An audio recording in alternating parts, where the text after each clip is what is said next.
자, 국민의힘 얘기를 했으니까 이준석 얘기를 하겠습니다. 이준석 기분이 안 좋아요. 왜냐 출구조사에서 7.7% 나왔는데 8.3% 나왔더라고요. 네, 이렇게 조금이라도 올라가니까 왠지 저는 기분이 별로였습니다.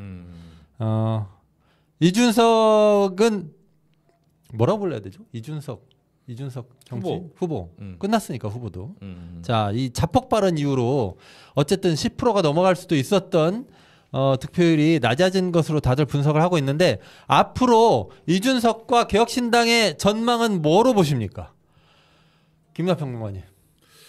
저는 뭐 이거 가지고 네. 여러 말씀들을 뭐 하시던데 네. 저는 사실상 어려워졌다. 네. 어려워졌다. 네, 이렇게 봅니다. 네. 그러니까 뭐 여기까지가 끝이다. 어떤 분들은 노래 가사죠? 어떤 분들은 어떤 컨설턴트님의 경우에는 네.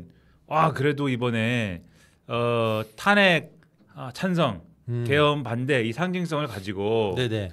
그 어떤 별도의 어떤 정치 세력으로 단일화 네네. 압력에 굴하지 않고 네. 마지막까지 소신을 지켜서 그러한 어떤 상징성을 가지고 완주를 해서 8%를 얻은 것이기 때문에 그리고 20대 30대의 어떤 높은 지지율을 확보하고 있다라는 것을 보여줬기 때문에 네. 그래서 앞으로 보수의 미래를 책임질 수 있는 이런 대표성을 이번에 확인을 한 것이다. 그래서 앞으로 보수 재편이 있으면 주도권을 행사할 수 있고 네. 그러한 어떤 이 상징성과 대표성을 바탕으로 해서 뭔가를 이제 역할을 할 수 있는 그러한 가능성을 보여준 거다. 이런 얘기를 이제 언론에 오늘 많이 이분이 오늘 언론에 많이 나오셨는데 이게 이제 다른 분이 했다는 얘기라는 거죠?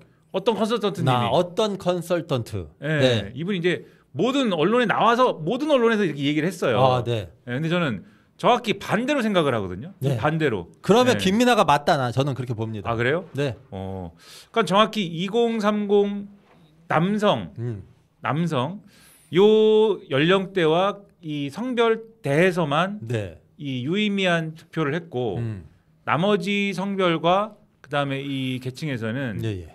유의미하지 않은 주요 정당 후보로서는 유의미하지 않은 득표를 해서 지금의 이제 8.3%의 득표도 예. 사실상 2030 남성들이 떠받쳐 줬다라고 볼 수밖에 없는 거거든요. 그렇다면 좀 더 이제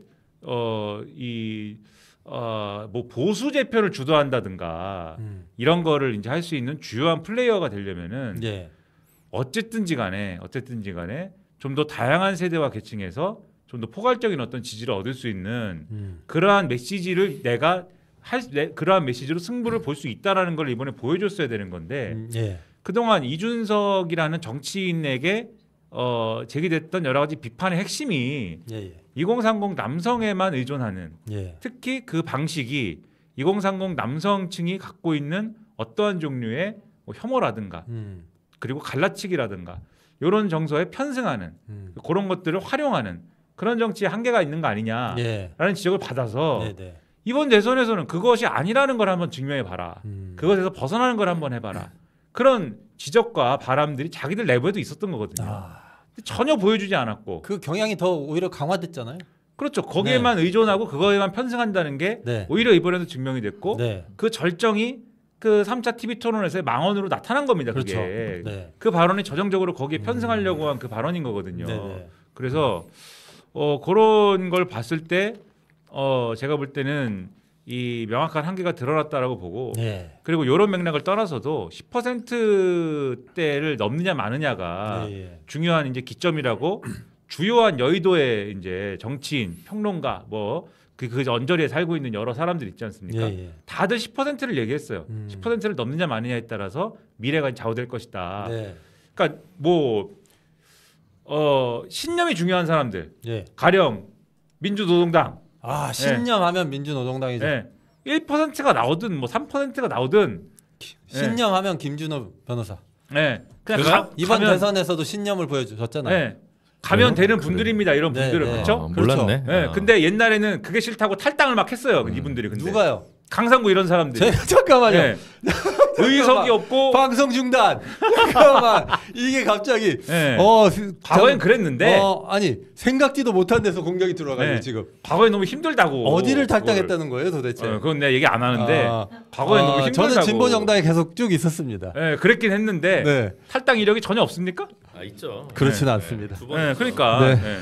좀 힘들다고 막 그러고 그랬어요 그때는. 네. 근데 뭐 아무튼간에 이 당에서 저 당으로 간 거죠. 다 진보 정당이에요. 그 당들이 다. 그러니까 그렇긴 한데 큰 당으로 간 적이 없어요 저는. 네, 그렇긴 한데 이제 힘들어도 뭐 아무튼 노회찬, 심상정 이런 분들도 다 이 당에서 저 당으로 가고 그랬어요. 그러니까 진보 정당 안에서. 힘들어서. 네. 그러나 어쨌든 신념의 강자들은 그래도 되는데 개혁신당이 그런 당은 아니잖아요. 그분들은 신념의 강자는 아니죠. 네. 그러니까 뭐 이 개혁신당이 만들어질 때도 뭔가 이게 제3지대에서 이게 국민의힘은 가망이 없으니까 이런 보수정당 가망이 없으니까 제3지대에서 윤석열 비판하고 윤석열 이렇게 막 때리고 이러면 뭔가 여기서 크게 뭔가 될 수 있다 이런 걸로 이제 하려고 그랬는데 그렇죠. 10%를 못 넘었다 이번에라고 하면은 이게 되겠어? 지방선거에서 10%를 이게 우리가 대선에서 10% 못 넘었는데 지방선거에서 이게 되겠어? 이제 이런 정서가 좀 팽배해질 거 아닙니까? 네, 그렇죠. 그럼 이게 벌써 이 내부에서도 약간 그런 동력이 이제 상실되는 그런 국면이 이제 올 수밖에 없는 거고 더군다나 내부에서도 이준석의 마이너스 정치, 마이너스 정치가 다 지금 내쫓은 거 아니에요? 그렇죠. 김용남 전 의원, 허은하 대표 항상 그렇게 마이너스 정치를 하더라고요. 사람들이 막 떠나는 국면을 자기가 만든 거 아닙니까? 그러니까 내부 동력이 상실되고 그리고 이 보수 재편의 키는 지금 이런 상태가 되면 이준석이 주도권을 발휘하고 이런 게 아니고 국민의힘의 상태에 달린 거거든요. 국민의힘이 어떻게 되느냐에 따라서 이거는 보수 재편이 어떻게 되느냐는 거기서 가름을 찾는 거잖아요. 그래서 이거는 주도권을 발휘하고 이런 게 아니라 국민의힘이 어떻게 되느냐에 종속 변수가 지금 되는 그런 국면이어서 제가 볼 때는 이렇게 되면 정치적 의미를 상실할 수밖에 없게 된다. 당분간 여기도 어렵다. 저는 그렇게 생각합니다. 그리고 김진우 변호사님 말씀하시기 전에 저는 이제 과거에 노동당이라는 당에서 정의당이라는 당으로 다들 같이 간 겁니다, 여러분. 갈아타기. 저도 좋은 그때부터 같이 따라갔어요. 같이 오셨습니까? 네. 그러면은 선배님들이 가야 된다 그래가지고 알았다고 돈만 내는 당원이니까. 김민하 평론가 그때 왜 안 왔어요? 그 12% 뭐 14%까지 나왔다가 10% 이하로 떨어졌다. 그거는 그 예를 들면 심상정 후보도 겪어본 일이기 때문에 그건 필연이었다. 제3자의 그 후보가 10%를 넘기란 그게 간단치가 않다. 이제 이인재, 안철수 등이 뭐 정주영 등이 해낸 것일 텐데 그렇게 간단치 않다. 그래서 10%가 안 될 것은 명약 관화하지 않았나?라는 생각을 좀 하거든요. 그러니까 무슨 얘기냐면 그 3차 토론에서의 그 성폭력적 언사도 문제지만 보수층에서 마지막에 또 그 압력이 있는 거거든요. 그래도 좀 더 높게 나올 사람을 찍자라고 하는 김문수 후보를 찍자고 하는 압력이 있는 거거든요. 이 두 가지가 작동하면서 이렇게 떨어진 거라고 보는데 다만 이제 어제 방송을 하다가 그 기사도 났는데 그 민주노동당 출신의 옛날 민주노동당 출신의 인사가 민주당으로 갔다가 이제 개혁신당까지 가신 김두수라는 분이 있는데 그런 분이 계시군요. 김두관 지사 동생이죠. 그렇죠. 그분이 지금 개혁신당의 정무특보시더라고요. 정무특보예요? 정무특보시더라고. 몰랐어요? 어떻게 그렇게 되셨죠? 그래서 멀리 가셨네요. 아니 뭐 늘 신당을 좋아하신다고 하시더라고요. 사람마다 다 취향이 있으니까. 그래서 옛날에 민주노동당 했는데 돌고 돌아 국민의힘 간 사람도 있고 뭐 여러 사람이 있으니까. 그래요? 다 있습니다. 그러면 뭐 아까 제가 뭐 노동당에서 정의당 건 거는 아무것도 아니네요. 귀여운 정도죠. 귀엽네요. 뭐 사실관계만 얘기했습니다. 아니, 그래서 큰 잘못을 저지른 것 같은 느낌이 그때 무슨 얘기 나왔냐면 그 다음 날 여론조사 했더니 3%가 자기네가 빠졌다. 그러니까 이거는 설화의 영향이 분명했는데 이제 그 와중에서 시니어 그룹 쪽은 좀 나이 든 쪽은 빨리 로키로 가서 사과를 해야 된다라고 얘기를 했는데 영 제너레이션이나 대표 이준석 본인은 이제 실제로는 이제 강공 모드로 선택을 했고 이게 문제였다라고 이제 분석을 해서 방송에 나와서 있고 기사도 다시 됐어요. 그래서 아무래도 이제 제3 후보보다는 그 설화가 준 영향이 훨씬 더 컸다라고 보여지긴 합니다. 그래서 이거는 이제 이준석이라고 하는 정치인 개인의 문제 차원에서 보면 확장 가능성을 스스로 차단한. 그래서 사실 저는 권영국 후보가 이제 TV 토론에서 40대 윤석열을 보는 것 같다라고 얘기했는데 그게 이제 물론 국민적인 납득은 훨씬 쉬운 용어지만 늘 사람들이 떠난다는 측면에서는 40대 안철수라고 봐야 더 정확하지 않나라는 생각이 저는 좀 드는 거죠. 네. 윤석열 더하기 안철수. 윤석열 더하기 안철수죠.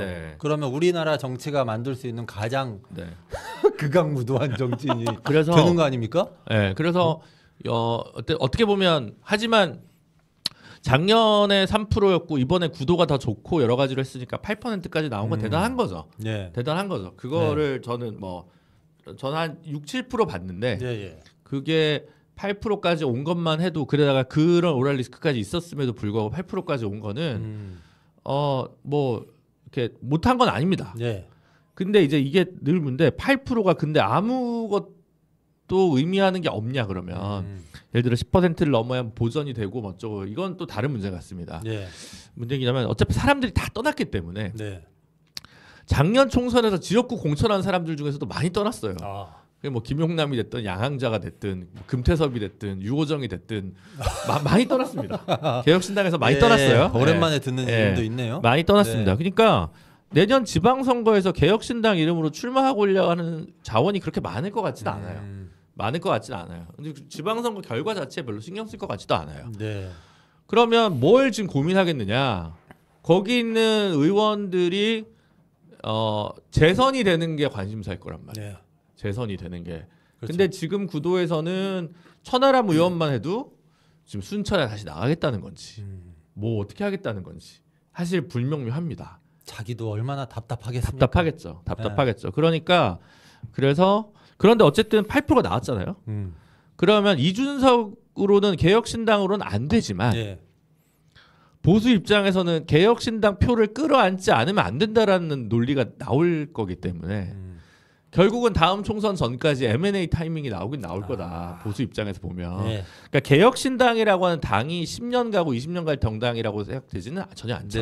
거기에 대한 어떤 그게 보이지는 않고 특별히 이번에 뭐 탄핵과 계엄과 관련해서 뭐 어느 정도 원칙적 입장이었다는 걸 제외하고 이번에 뭐 이제 뭐 외국인 노동자 임금 차별이라든가 뭐 여러 가지 정책 보면서 봤을 때 뭐 딱히 개혁 보수라고 할 만한 것도 내놓지 못하고 있기 때문에 이념적으로도 존속 가능성을 뭔가 보여주고 있지는 않아요.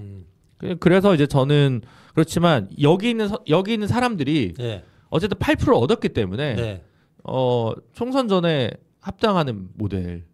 물론 그것은 이제 국민의힘의 종속 변수라고 얘기를 하셨죠. 그러니까 국민의힘의 어떤 주자가 대표로 선출되느냐에 따라서 그 가능성이 되냐 안 되냐의 차이는 있겠죠. 근데 이제 그런 정도에서의 몸값은 좀 남아 있다라는 측면이 있는 것 같고 어쨌든 20, 30대 남성에서 엄청난 득표를 얻은 것으로 추정되는 거 아니겠습니까? 그러니까 40, 50대나 60, 70대에서는 지금 이제 끝난 거예요. 확장성이 없는 정치인입니다. 이게 맥스일 거라고 저는 생각하거든요. 그리고 그 뒤에 오는 세대가 이런 걸 이어준다 하더라도 인구가 계속 줄기 때문에 그 수적으로는 큰 의미는 당장에 차지하기는 좀 어렵죠. 어렵긴 한데 20, 30대에서 이준석 혹은 이들이 극우다 아니다 뭐 엄청 논쟁이 많은데 이들은 어쨌든 문재인 정부나 뭐 이재명 대표에 대한 불호가 있는 층이라는 거고요. 그러면 꼭 극우가 아니더라도 민주당에 대한 비호가 어느 정도 있는 층이 있다. 원인은 또 복잡하고 구성은 다양하지만 그러면 이준석 후보가 제기했던 세대포 이론으로 우리가 이기겠다. 지역이 아닌 세대를 중심으로 이 디바이드를 해가지고 이제 선거를 이기는 이 모델 자체는 여전히 유효한 측면이 좀 있는 거 아니냐. 그러면 이 민주당을 굉장히 싫어해서 뭐 차라리 국민의힘을 찍을래요라고 하는 이제 40, 50대에는 좀처럼 소수인 그 정서가 이제 좀 더 보편화돼 있다는 것인데 이 층을 그러면 다른 정당들은 앞으로 어떻게 대응할 것이며 어떻게 접근할 것인가라는 문제는 또 남겨주는 문제가 있죠. 그래서 이준석이란 정치인이 더 클 수 있냐 안 크냐 이거랑 별도 개혁신당이 어떻게 되냐 별도 그거 말고 오히려 우리 사회가 지금 관심 가져야 될 건 20, 30대에 대해서 어떤 식의 말 걸기를 할 거냐라고 하는 게 정치에 남겨진 숙제 아닌가 싶습니다. 네, 뭐 그러니까 그런 것 세대 같습니다. 문제는 해결하지 않으면 안 되는 문제입니다. 예, 이준석의 맞아요. 운명을 떠나서 이준석의 정치적 운명을 떠나서 지금 말씀하신 것처럼 이 세대가 그냥 이준석을 지지하는 거에 대해서 제가 볼 때는 요즘에 이제 그 세대 담론이 그러한 경계심이 있는 것 같아요. 너무 2030 남성들에 대해서 너희는 보수화됐어, 너희는 극우화됐어, 너희는 뭐 일배화됐어, 뭐 이런 식으로 많이 몰아붙여서 오히려 2030 남성들이 더 이제 그러한 보수 정당에 대한 지지나 이준석에 대한 지지가 강화되는 거 아니냐 오히려. 그런 우려들이 있다 보니까 이거를 다른 방식으로 설명하려고 하고 2030 남성들을 너무 보수화됐다라든지 이런 것으로 규정하지 말자. 뭐 이렇게 접근하는 이제 흐름들이 있어요. 근데 제가 볼 때는 그게 오히려 이제 역효과일 수도 있다라는 생각이 들고 드러난 현상은 현상 그대로 파악하고 규정하는 건 중요하다라고 저는 생각합니다.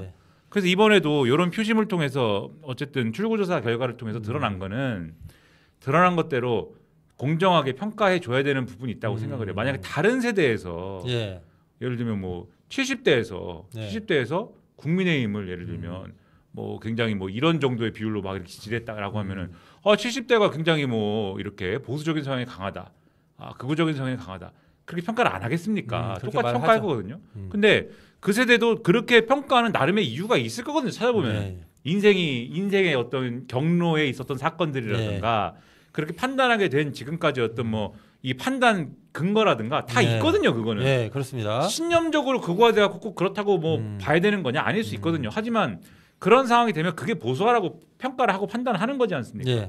그래서 2030 남성도 마찬가지예요. 이건 보수화된 거예요. 그거를 부정할 수는 없는 거고 다만 2030 남성 세대와 그 계층이 보수화됐기 때문에 이들은 쓰레기여서 뭐 사회에서 격리하거나 배제해야 된다 이런 결론이 아니고 그게 왜 그렇게 된 거냐를 파악하고 그렇게 된 이유에 대해서 이 파악한 거를 근거로 해가지고 대안을 제출하는 게 중요한 것이지 대안을 논의하고 대안을 제출하는 게 중요한 것이지 이거를 그냥 이 규정 자체를 거부해 버리면 대안도 논의할 수가 없고 제출할 수도 없는 거 아니겠습니까? 그럴 것 같습니다. 그래서 이 자체는 인정하고 넘어갈 필요는 있다라고 생각을 합니다.